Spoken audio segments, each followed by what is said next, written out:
This work is devoted to the emergence of fractal geometry on the surface of human cervical epithelial cells during their progression towards cancer.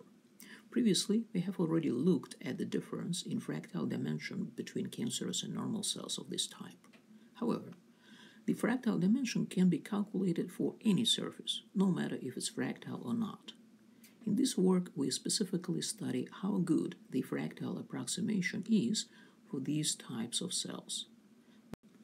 Mathematically, the definition of fractals is related to the behavior of self-correlation function with respect to the reciprocal size of surface features.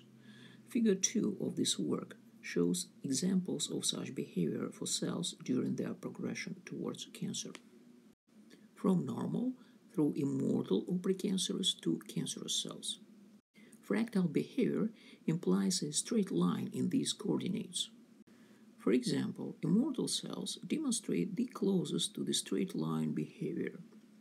Normal cells demonstrate two slopes. Cancer cells demonstrate also two slopes, but the opposite manner than normal. So, to define how close the behavior to fractal, one can calculate the difference between those two slopes. We call this difference multifractality. This parameter is equal to 0 when we deal with fractal.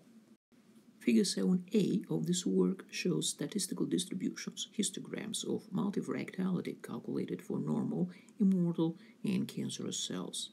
Panel B of this figure shows the same data but presented as box graphs.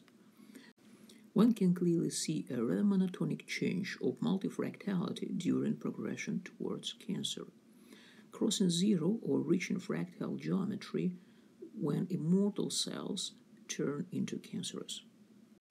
A more detailed evolution of multifractality is shown in Figure 8. The average plus minus 1 standard deviation are shown. In addition to the type of cell, we position the cell according to their population doubling.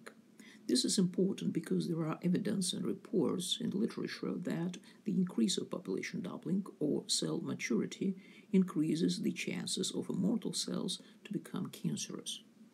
Moreover, the increase of population doubling for cancer cells lead to the increase of aggressiveness of these cells.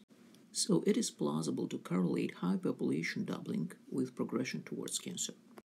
One can see from this figure that fractal geometry is reached somewhere between high population doubling of immortal cells and low population doubling of cancer cells. This is the main result of this work. It has to be noted that connection between cancer and fractals was suggested in literature a while ago. This is because both fractal and cancer are associated with chaos. Indeed, such connection was demonstrated at the macro scale. What we showed here is that, contrary to that expectation, connection between cancer and fractal is more complicated at the nanoscale. Fractals are reached only at a specific stage of development of cancer. But the surface of cancerous cells, as well as normal and even precancerous, is quite far from being ideal fractal.